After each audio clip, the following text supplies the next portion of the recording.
The council chamber on Nexus Prime was built to inspire awe in anyone who entered.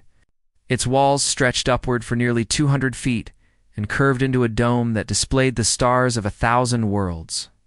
12 seats arranged in a perfect circle dominated the center of the chamber, and each seat belonged to one of the ancient species that governed this part of the galaxy. General Marcus Hayes walked through the massive entrance doors with steady confidence, and his boots echoed against the polished stone floor. He had been here dozens of times before, and each visit reminded him how small humanity was in the eyes of these ancient civilizations. The Vryn had been traveling between stars when humans were still learning to make fire. The Kelroth had built their first colony ships when Earth's continents were still forming. Yet here he stood as humanity's voice among giants. Marcus was 53 years old, and carried himself with the bearing of a man who had seen both the best and worst of what the universe had to offer. His uniform was simple compared to the elaborate robes and ornamental armor worn by the other council representatives, but he wore it with pride. The blue and silver of the unified human government caught the light from the dome above as he took his position in the observation area reserved for petitioning species. Humanity did not yet have a seat at the council table, but Marcus had been working toward that goal for the past 6 years. 6 years of careful diplomacy and patient negotiation, and slowly building trust with species that viewed humans as aggressive newcomers who expanded too quickly and asked too many questions. Today's session was supposed to be routine. The council would hear reports from the border regions and discuss trade agreements and review applications from younger species seeking membership. Marcus had submitted a formal petition 3 months ago requesting that humanity be granted provisional council status, and he expected the matter to be tabled again as it had been 4 times before. But something felt different today. The chamber's atmosphere was tense in a way it had not experienced before, and the usual quiet conversations between representatives were absent. The Vryn delegate Thexioler sat rigid. In his seat, and his scaled face was unreadable, but his tail moved in short, agitated movements that Marcus had learned to recognize as a sign of barely contained emotion. The session began with the traditional ceremonial acknowledgments and then moved into standard reports. Marcus listened carefully as various delegates discussed mining rights, disputes and technological exchange programs, and other mundane matters of galactic governance. He had learned long ago that the real decisions were often hidden in seemingly boring administrative details. An hour passed and then another, and Marcus began to wonder if his petition would even be addressed today. Then the Kelroth chairman turned his ancient eyes toward Marcus and spoke in the carefully modulated tone that the species used for formal declarations. The chairman announced that the council had reviewed humanity's petition for provisional membership, and after careful consideration had decided to postpone the decision indefinitely. Marcus felt his jaw tighten, but kept his expression neutral. Postponement was not rejection, but it was not progress either. Before he could respond, Thexioler rose from his seat with sudden violence that made several other delegates flinch. The Vryn representative's voice filled the chamber with accusations that Marcus had heard before but never delivered with such venom. Humans were expanding too rapidly and ignoring territorial boundaries, and their aggressive nature made them unsuitable for council membership. Humanity had been in space for barely 200 years and already claimed dozens of systems that rightfully belonged to older species who had surveyed them millennia ago. Marcus stood and waited for the chairman to grant him permission to respond. When the gesture came, he spoke clearly and without anger. He reminded the council that humanity had followed every established protocol for system colonization and had filed proper claims through the appropriate channels and had never once settled in a system that was already inhabited or actively claimed by another species. The Vryn accusations were based on ancient survey data from expeditions that had passed through uninhabited systems thousands of years ago and done nothing more than catalog their existence. By that logic, Marcus argued the entire galaxy belonged to whichever species had been the first to fly past it. Argument that followed was the most heated exchange Marcus had ever participated in during his time on Nexus Prime. Thexioler produced evidence that human colony ships had been detected in the Outer Veil region, which the Vryn considered part of their historical territory. Marcus countered with his own evidence, showing Vryn military vessels conducting operations near human colony worlds in clear violation of the neutral zone agreements. Back and forth they went with other council members, occasionally interjecting questions or observations. The Kelrath chairman attempted several times to restore order, but the debate had taken on a momentum of its own. Marcus noticed movement in his peripheral vision, but his attention was focused on Nexiolar, who had just made a particularly inflammatory accusation about human intentions. The Vryn representative claimed that humanity was not seeking council membership for peaceful cooperation, but rather to gain intelligence about other species' military capabilities and defensive positions. It was an insult to everything Marcus had worked for, and he felt his carefully maintained diplomatic composure beginning to crack. He opened his mouth to deliver a response that he knew would be sharp and probably unwise, and that was when he saw the Vryn guard standing behind Dexiolar Ray's a small device. The weapon was elegant in its simplicity and designed to be concealed until the moment of use. Marcus had a fraction of a second to recognize what was happening, and his combat instincts from decades ago screamed at him to move, but his body was already reacting too slowly. The plasma bolt struck him in the center of his chest with enough force to lift him off his feet and throw him backward. He hit the floor hard and felt his head bounce against the stone. There was no pain at first, just a spreading numbness and a strange, detached curiosity about what had just happened. The chamber erupted into chaos around him. He could hear shouting in a dozen different languages and the sound of heavy footsteps as security forces rushed forward. Someone was screaming for medical assistance. Marcus tried to breathe, but his lungs would not cooperate, and he realized with odd clarity that the plasma bolt had destroyed most of his cardiovascular system. He had seen enough combat casualties to know what that meant. Above him, the dome still displayed its 1,000 stars, and Marcus found himself staring up at them while the edges of his vision began to darken. He had spent his entire adult life trying to secure humanity's place among those stars, and now he would never know if his efforts had been enough. The last thing Marcus Hayes saw before the darkness took him completely was the face of a Kelrath medical officer, leaning over him with an expression of profound sorrow. The last thing he heard was Dexiolar's voice raised in what might have been protest or denial. Then there was nothing at all, and General Marcus Hayes died on the floor of the HE Council chamber, while the galaxy's oldest civilizations watched in stunned silence. The news reached Earth exactly 4 hours and 17 minutes after Marcus Hayes took his last breath. President Lisa Monroe was in a meeting with the Agricultural Committee, discussing grain distribution to the outer colonies. When her chief of staff entered the room with a face so pale it looked like he might collapse, he whispered something in her ear, and Lisa felt the world tilt sideways for just a moment before her training took over and steadied her. She dismissed the committee without explanation and walked calmly to her private office, even though every instinct screamed at her to run. Once the door closed behind her, she allowed herself exactly 30 seconds to lean against her desk and process what she had just been told. Then she straightened her jacket and began making calls. Within 2 hours, every member of the unified human government had been summoned to an emergency session. Within 4 hours, the news had leaked to the public, despite all attempts at containment, and the reaction was immediate and volcanic. Protests erupted in every major city on Earth, spread to the colonies within hours as the news traveled along the quantum communication networks. People poured into the streets carrying images of Marcus Hayes and demanding answers. The general had been more than a military commander to most of humanity. He had been a symbol of what they could become among the stars, and a reminder that even in a galaxy of ancient civilizations, humans could stand tall and earn respect through dedication and honor. Lisa stood before the government assembly the next morning and looked out at faces filled with rage and grief and a hunger for justice that frightened her more than she wanted to admit.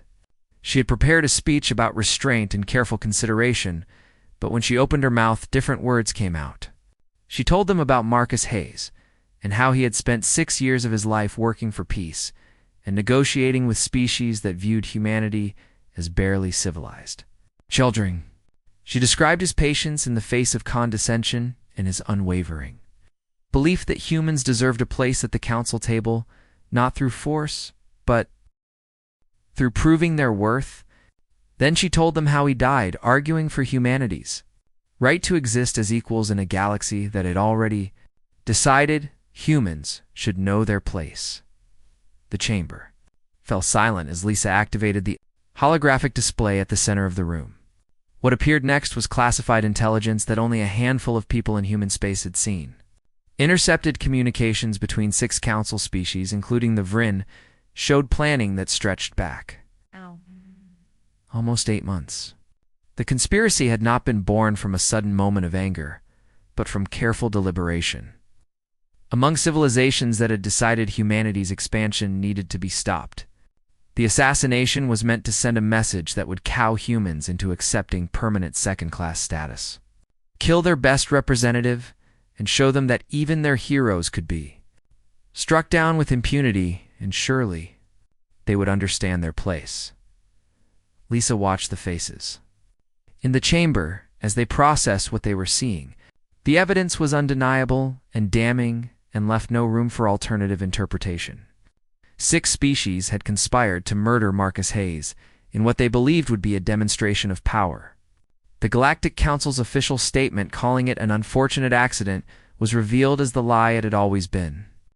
The offer to conduct an internal investigation was exposed as theater, meant to placate humanity while the conspirators escaped any real consequence. Lisa saw the moment when grief transformed into something harder and more dangerous in the eyes of the WA Assembly members, and she knew that what came next would reshape the galaxy. She made her announcement with a voice that carried to every corner of human space through broadcast systems that had been activated for this specific purpose. Humanity was withdrawing from the Galactic Council, effective immediately, and severing all diplomatic ties with the conspirator species. There would be no negotiation and no mediation and no appeals to neutral parties for intervention. Humanity was declaring what she called the last war against every species that had participated in the conspiracy to murder Marcus Hayes. This would not be a war for territory or resources or political advantage. This would be a war of extinction that would continue until the conspirator species ceased to exist entirely.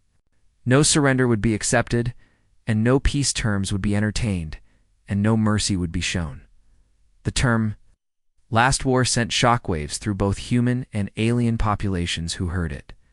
Humans understood immediately what it meant, because their history was filled with examples of what happened when their species decided that total war was the only acceptable response to betrayal.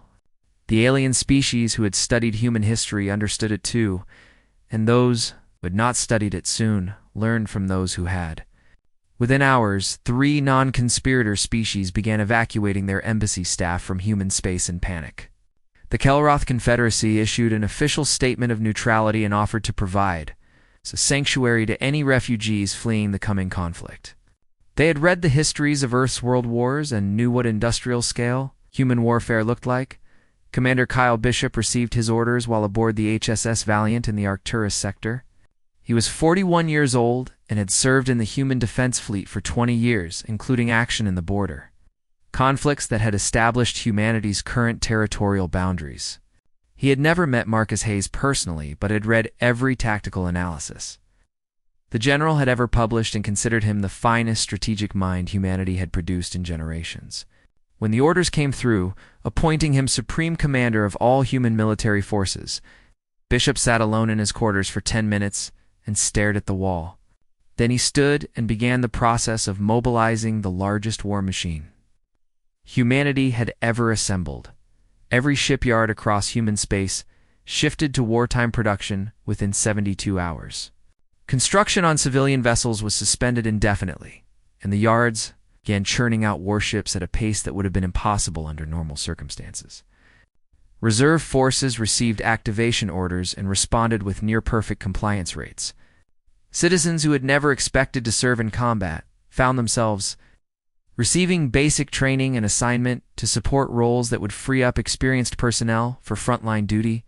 The transformation was total and terrifyingly efficient and demonstrated a level of coordination that made neutral species reconsider everything they thought they knew about human organizational capabilities. The Galactic Council descended into chaos as news of humanity's declaration reached Nexus Prime, the sixth conspirator. Species initially responded with scorn and public statements, mocking what they called an emotional outburst from a young species that did not understand the realities of galactic power. Dexiolar himself appeared on council broadcasts and delivered a speech about the Vrin Dominions, 10,000-year military tradition, and suggested that humanity would learn a harsh lesson about challenging their betters. The Vrin had defeated countless enemies over the millennia and absorbed dozens of lesser civilizations into their empire, and they saw no reason why humans would be any different. But three species who had remained neutral were not so confident. The Kelroth had maintained detailed records of human history since first contact, and their analysts had been warning the Council for years that humanity's capacity for violence, when provoked, was being severely underestimated. They pointed to the wars that had consumed Earth before humans achieved unity, and the disturbing efficiency with which humans had adapted to space combat during the border conflicts. Most concerning was humanity's apparent willingness to embrace total war doctrines that other species had abandoned as too costly and destructive. The Kelroth began fortifying their border regions and implementing emergency protocols that had not been used in over 1,000 years. Kyle Bishop held his first strategic meeting with the fleet commanders who would lead humanity's offensive. The holographic display showed the territories controlled by each conspirator species and the known locations of their military assets. Someone suggested beginning with preliminary strikes to test enemy defenses and gather intelligence. Bishop shook his head and laid out a strategy that made several of the commanders visibly uncomfortable. There would be no preliminary operations, and no testing engagements, and no gradual escalation. The entire human defense fleet would strike at the Vrin home system with every weapon available, and the goal would not be military victory, but rather complete destruction. The message needed to be clear from the very first engagement, and that message was simple. Humanity would erase civilizations from existence, and the galaxy would watch it happen. The human fleet emerged from faster-than-light travel at the edge of the Vrin home, a system like a swarm of predators that had finally found their prey. 3,000 warships materialized in perfect formation, and their hulls still glowing from the energy discharge of the way transition. Commander Kyle Bishop stood on the bridge of the HSS Valiant and watched the tactical displays light up with contacts as the fleet's sensors mapped every object in the system. Vrin Prime hung in space like a jewel, surrounded by the infrastructure of a civilization that had ruled this region of the galaxy for 10,000 years. Orbital stations and defensive platforms and hundreds of military vessels formed layers of protection that the Vrin believed made their homeworld impregnable. They were about to learn how wrong they were, the Vrin. Defense forces detected the human fleet within seconds and began scrambling to respond. Alarms blared across every military installation in the system, and crews rushed to battle stations and commanders shouted orders in the organized chaos that preceded combat. The Vrin had numerical superiority with over 5,000 vessels of various classes stationed in and around their home system, and they had fought and won countless wars throughout their long history. Their weapons were proven, and their tactics were refined through millennia of conflict, and their confidence was absolute.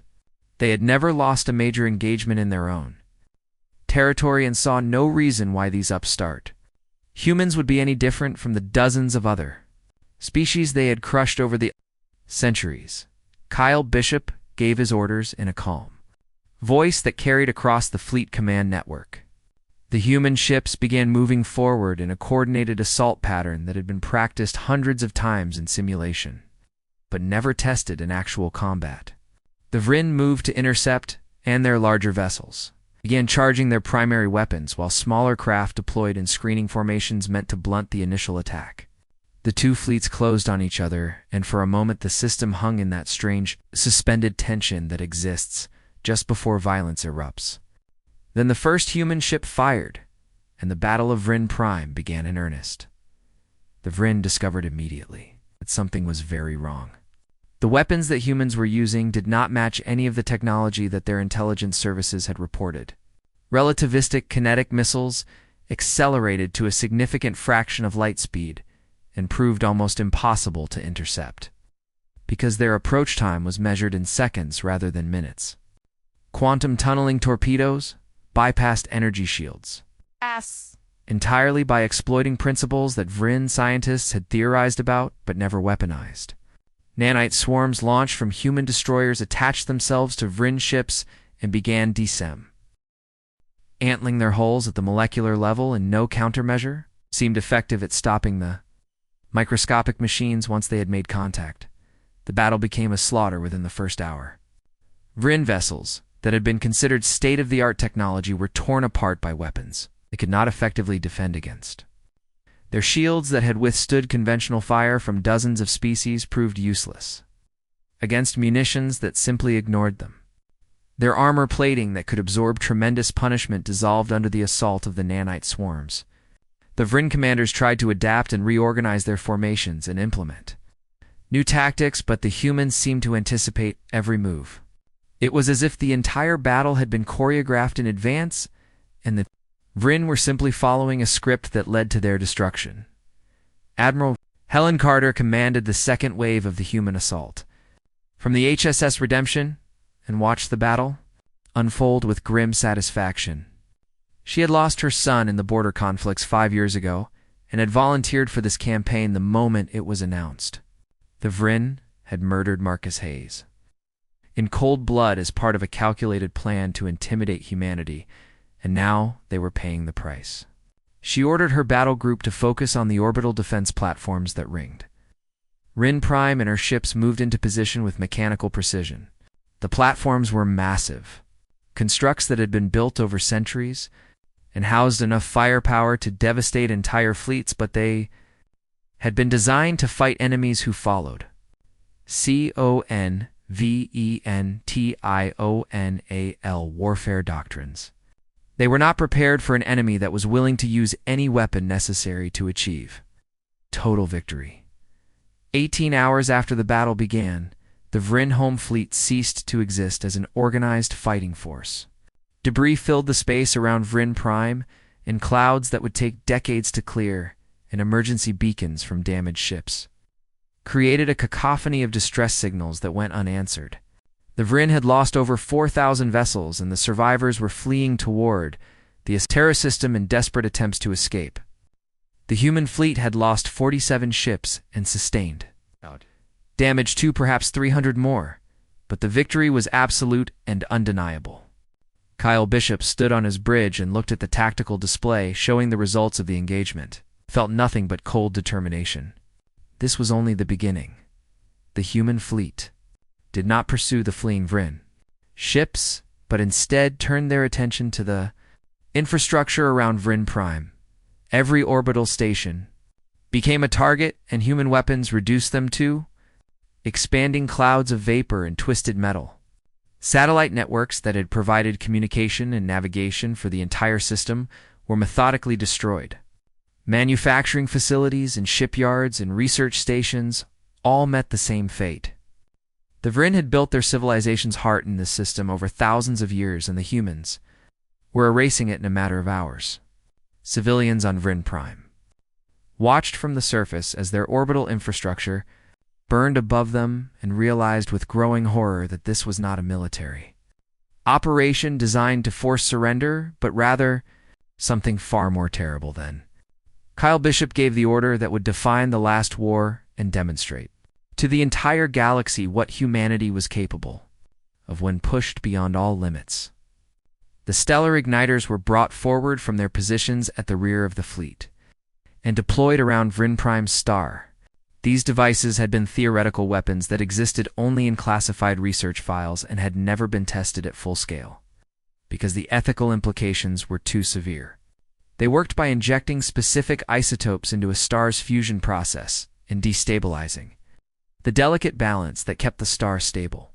The effect was to accelerate the star's natural life cycle and force it into an expansion phase that would consume any planets in close orbit. The stellar igniters, activated in sequence, and their effect on Vryn.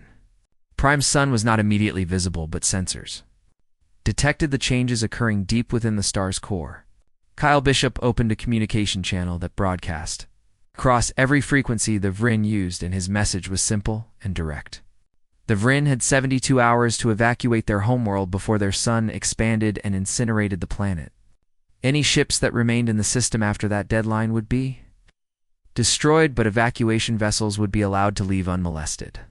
This was the only mercy humanity would offer, and the Vryn should consider themselves fortunate to receive even this much consideration given what they had done. The Vryn government on the planet's surface descended into panic as they processed what they were being told. Their scientists confirmed that the star was indeed destabilizing, and that the estimate of 72 hours was actually optimistic.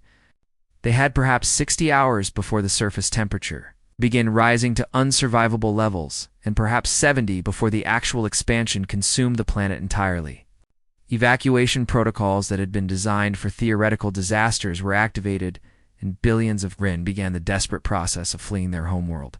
Colony ships and transport vessels and anything that could carry passengers were pressed into service and launched toward orbit in streams that clogged the approach lanes and caused dozens of collisions. Admiral Helen Carter broadcast her own message while the evacuation was underway, and her words were heard across the entire galaxy as neutral species monitored the situation with growing alarm.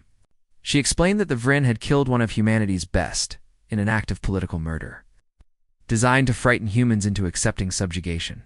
The response was the complete erasure of Vryn civilization from existence, and this was actually mercy, because humanity was giving them time to flee. The next conspirator species would not receive such consideration, and the galaxy should understand that humanity's determination was absolute. There would be no negotiation, and no compromise, and no end to the last war until every species that participated in the conspiracy had been reduced to nothing. The 72 hours passed with agonizing slowness for the Vryn and terrifying speed for the galaxy watching.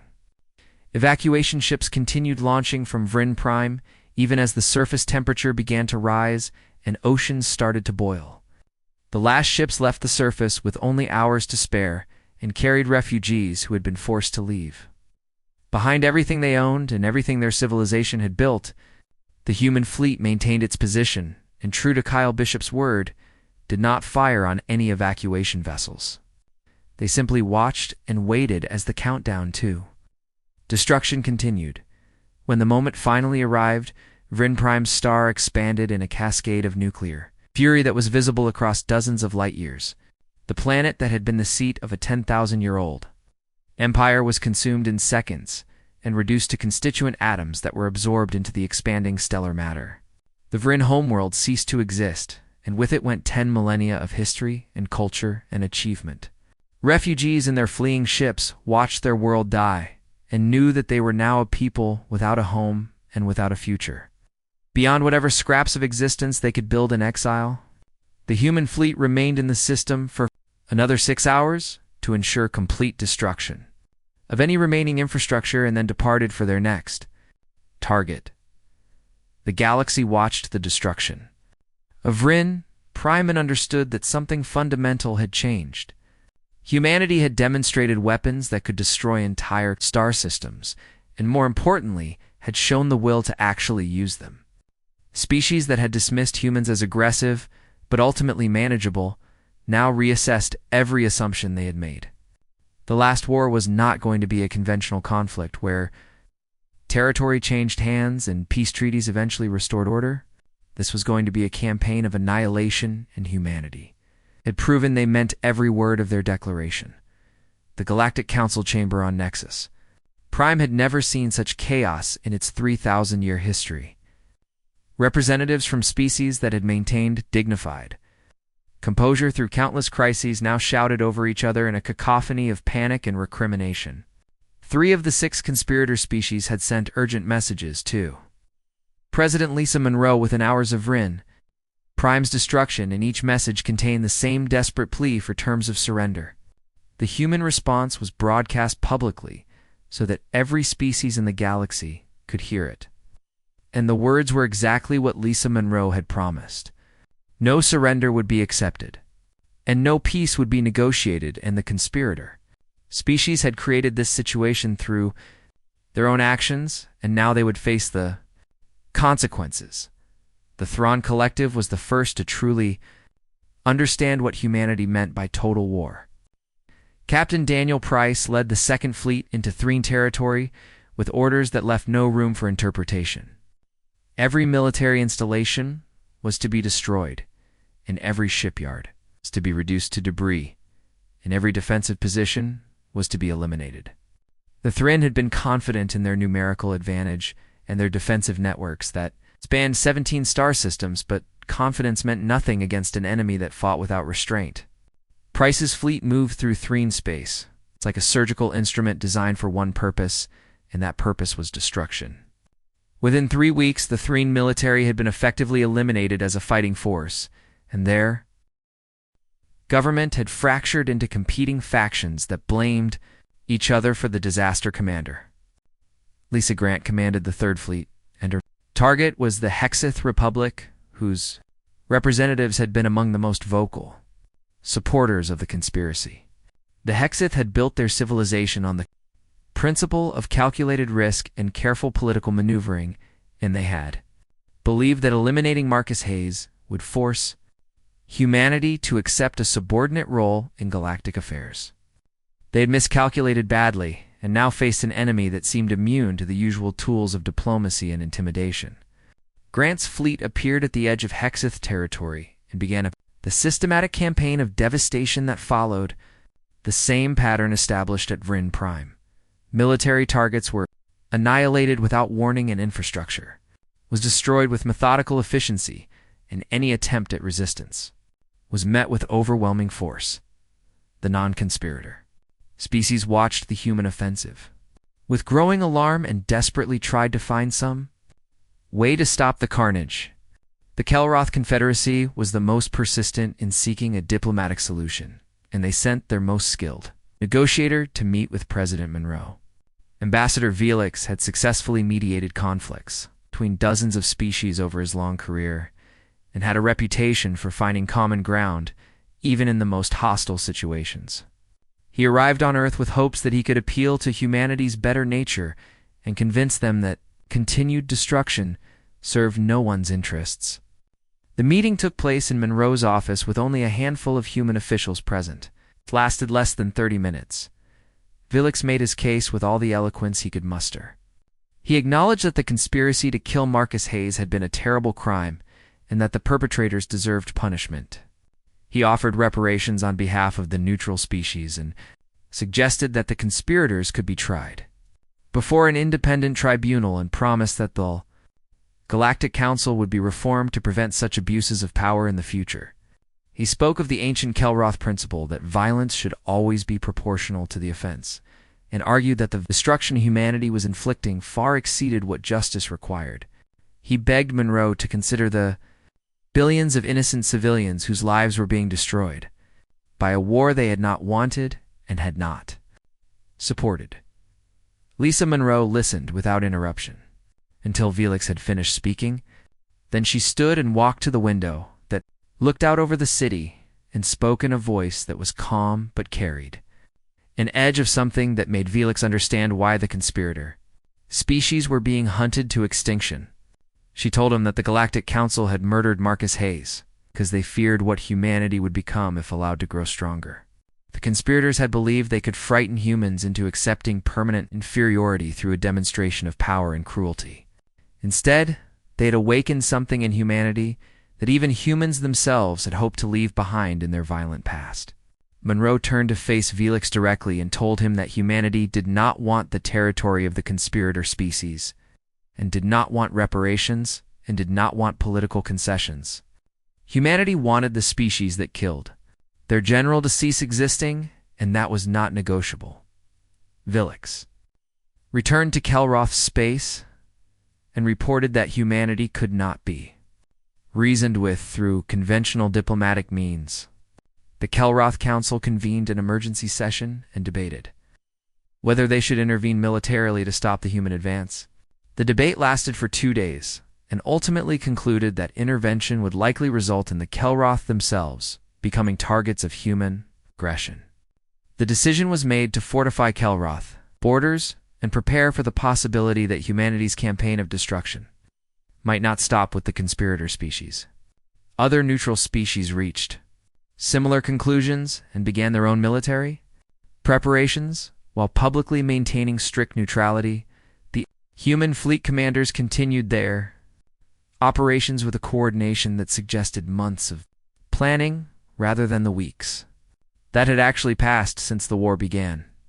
Each battle group operated semi-independently, but followed the same strategic principles and achieved similar results. The conspirator species were being systematically dismantled, and their territories were becoming graveyards, filled with the wreckage of their military forces. Refugees fled in all directions, and neutral species struggled to accommodate the flood of displaced populations that arrived at their borders begging for sanctuary. The galaxy's entire power structure was shifting as civilizations that had dominated for millennia were reduced to scattered remnants, hiding wherever they could find shelter. Junior Admiral Nathan Cross commanded a battle group operating near the Corvin frontier, and his orders were to intercept and destroy any Corvin military vessels attempting to regroup. In the outer territories, the Corvin had been minor participants in the conspiracy, but their role had been significant enough to earn them a place on humanity's target list. Cross had followed his orders without hesitation for 6 weeks and overseen the destruction of dozens of Corvin installations and hundreds of their ships. He had watched cities burn on Corvin colony worlds and seen the aftermath of orbital bombardments, and had told himself that this was necessary and justified by what the conspirators had done to Marcus Hayes. Then he encountered the colony ship near the edge of Corvin space, and everything became more complicated. The vessel was old and poorly maintained, and obviously civilian in nature. Cross's tactical officer identified it as a transport that had been converted from an old cargo hauler, was running on minimal power to conserve fuel. Scans showed approximately 3,000 life signs aboard, and the ship was broadcasting a standard civilian distress beacon requesting safe passage to neutral territory. Cross's orders were clear and unambiguous. All conspirator vessels were to be destroyed regardless of their apparent civilian status, because any ship could potentially be carrying military personnel or equipment. He gave the order to charge weapons and target the colony ship, and his crew began the firing sequence. Something made Cross pause before giving the final authorization to fire. He ordered a more detailed scan of the colony ship, and the results showed that the life signs were predominantly Corvin young, based on their biological markers. The ship was an evacuation vessel carrying children away from the war zone toward the uncertain safety of neutral space. Cross stood on his bridge and looked at the tactical display showing his warships surrounding a defenseless transport filled with children, and felt something inside him rebel against what he was about to do. His orders were clear, and he had sworn an oath to follow those orders, and the Corvin species was responsible for participating in the conspiracy that killed Marcus Hayes. But these were children who had no voice in their governments, decisions, and no role in the way, conspiracy, and no way to defend themselves. Cross made a decision that he knew might end his career and possibly his freedom. He ordered his ships to stand down and allowed the colony ship to proceed toward neutral territory. He transmitted a message to the Corvin captain telling them that this was a one-time exception and that any other conspirator vessels his battle group encountered would be destroyed without mercy. He watched the colony ship's engines flare as it accelerated away from human space, and then he prepared a full report of his actions to send to Fleet Command. He expected to be arrested when his ships returned to base and court-martialed for disobeying direct orders in wartime. Instead, he received a message, summoning him to Earth to meet with President Monroe herself. Nathan Cross stood in the same office where Ambassador Velix had pleaded for peace 3 weeks earlier and waited for the president to tell him that he had betrayed his duty and dishonored the memory of Marcus Hayes. The entire unified human government held its breath, waiting to see how Monroe would respond to a commander who had shown mercy to the enemy. Cross was prepared to accept whatever punishment was deemed appropriate and had already written letters to his family explaining his actions and telling them that he regretted nothing.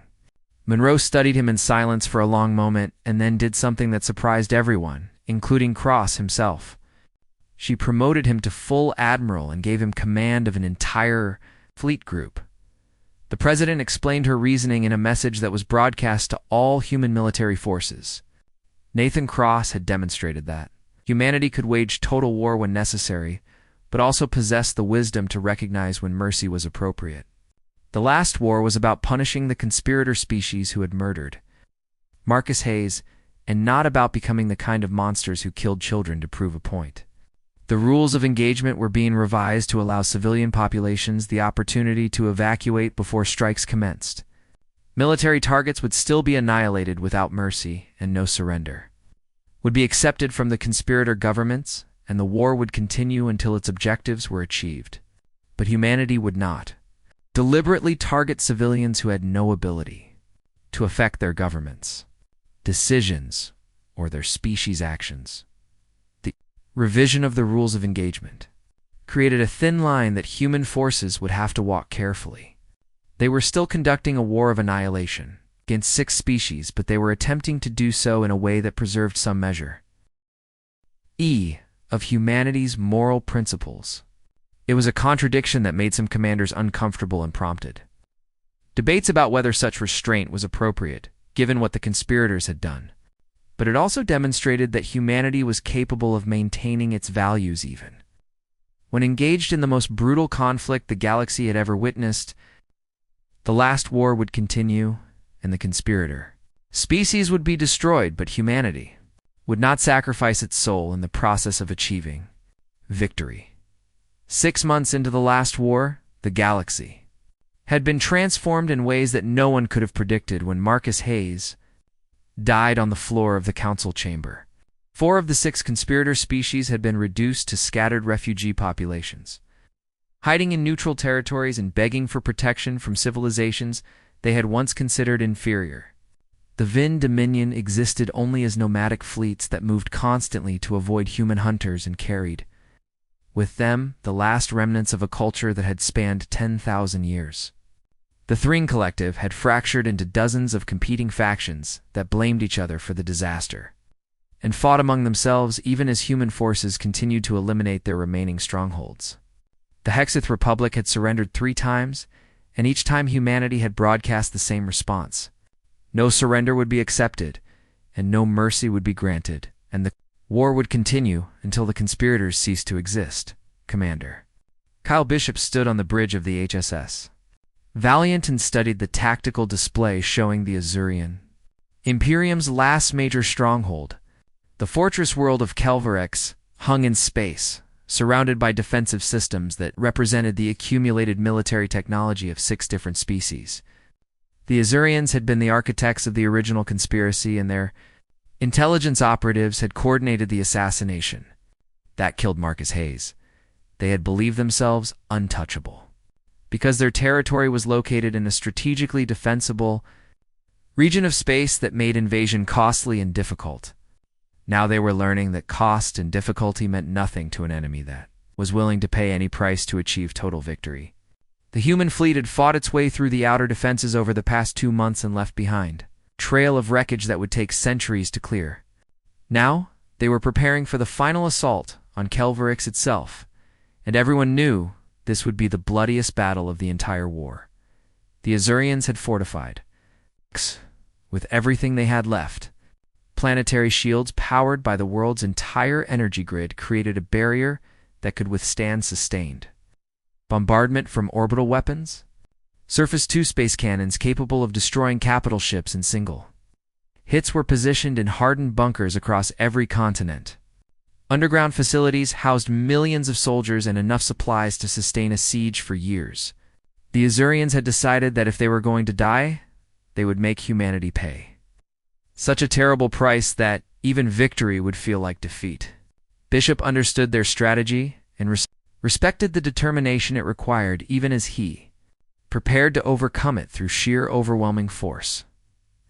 Siege of Kelvarix became the longest single engagement of the last war and tested humanity's resolve in ways that the earlier victories had not. For 3 weeks, human ships hammered the planetary defenses with every weapon available, while Azurian forces fought back with desperate courage born from having nothing left to lose. Ships were destroyed on both sides, and casualties mounted in numbers that made even hardened military commanders pause. Young soldiers who had enlisted expecting to serve in peaceful exploration missions died in the cold vacuum of space, fighting an enemy they had never met before the war began. Medical facilities across the human fleet overflowed with wounded and exhausted. Doctors worked around the clock to save lives while knowing that more casualties would arrive. With each passing hour, Captain Jennifer Cole led a ground assault team that managed to breach the planetary defense grid through a combination of tactical brilliance and sheer stubborn determination. Her team fought through 3 layers of automated defenses and 2 battalions of Azurian soldiers to reach a critical control node that regulated power distribution to an entire hemisphere of shield generators. The battle to secure the node lasted 18 hours and cost Cole half her team, but when it was over, a significant portion of Kelvar IX's defenses went offline and created an opening for orbital bombardment. Cole transmitted her report back to the fleet and included an observation that would prove more important than the tactical victory she had just achieved. The Azurians were defeated, and everyone involved in the fighting knew it, but they were continuing to fight, because humanity had left them no other choice. Admiral Helen Carter brought Cole's observation to Commander Bishop, and the two of them discussed it in Bishop's private quarters while the siege continued around them. Carter pointed out that the Azurians had been offered no path to survival except through fighting to the last soldier and the last bullet. They could not surrender because humanity would not accept surrender, and they could not flee because there was nowhere left to run. The only choice they had was to die fighting and hope that they inflicted enough damage to make humanity reconsider its strategy. Bishop listened and recognized the truth in what Carter was saying, even though it made him uncomfortable.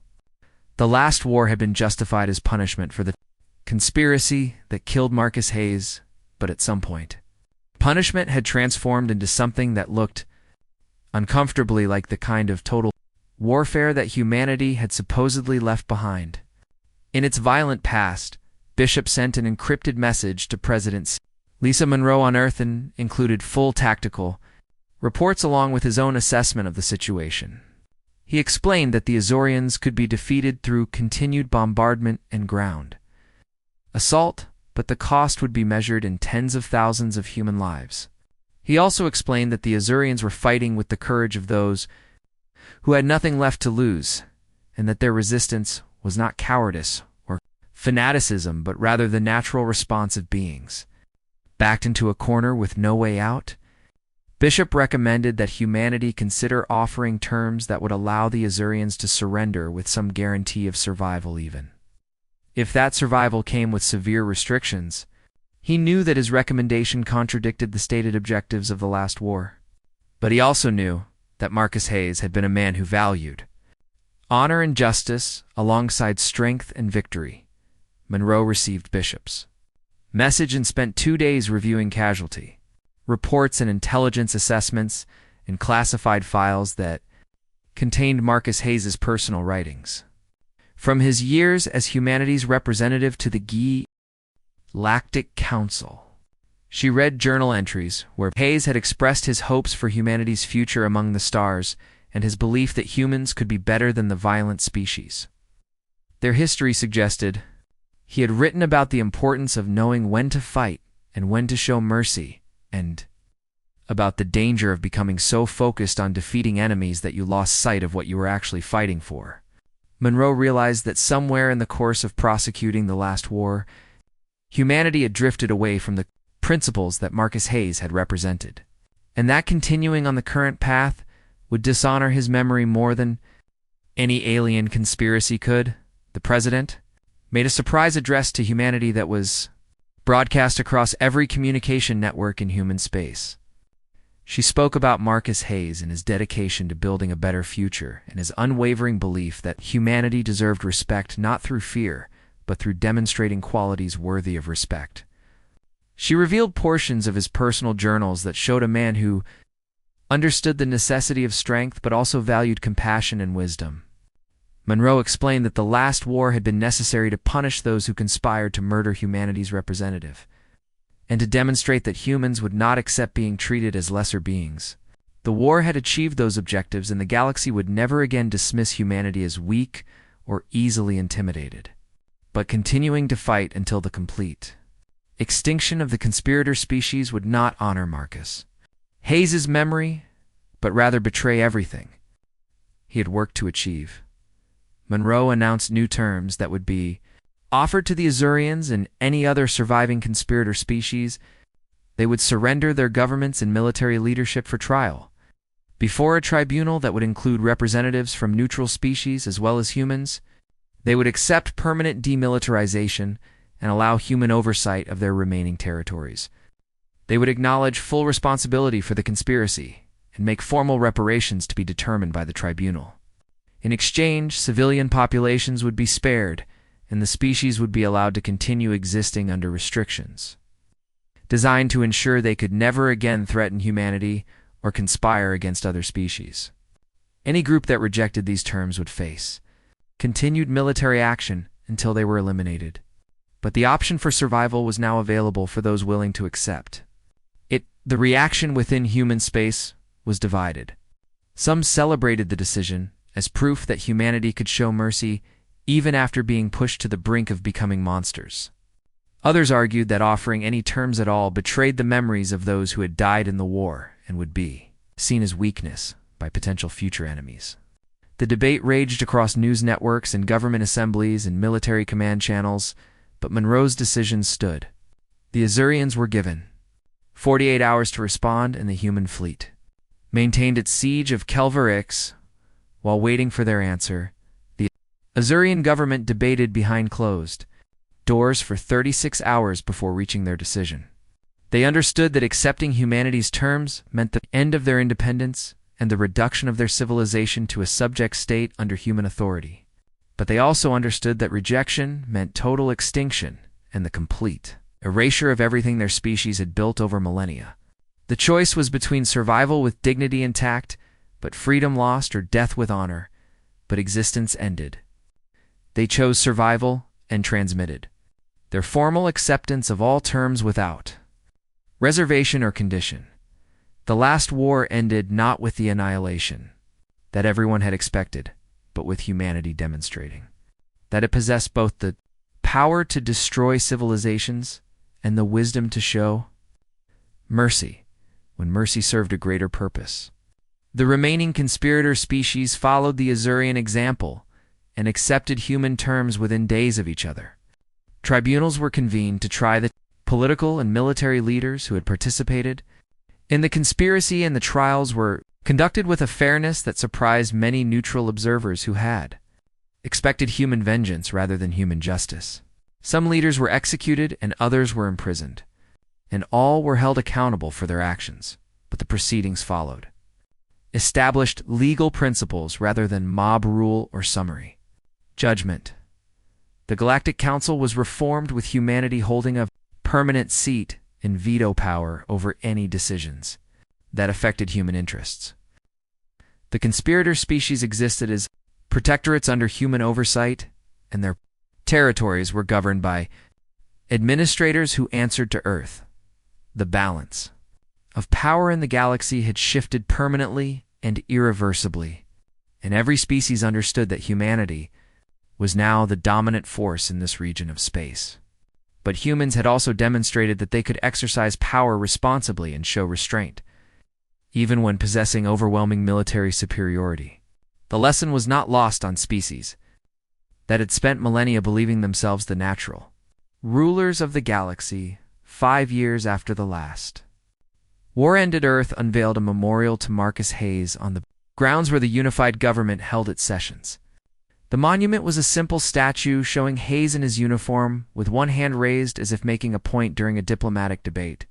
The inscription at the base read words that Monroe had chosen personally after reviewing everything Hayes had written during his years of service.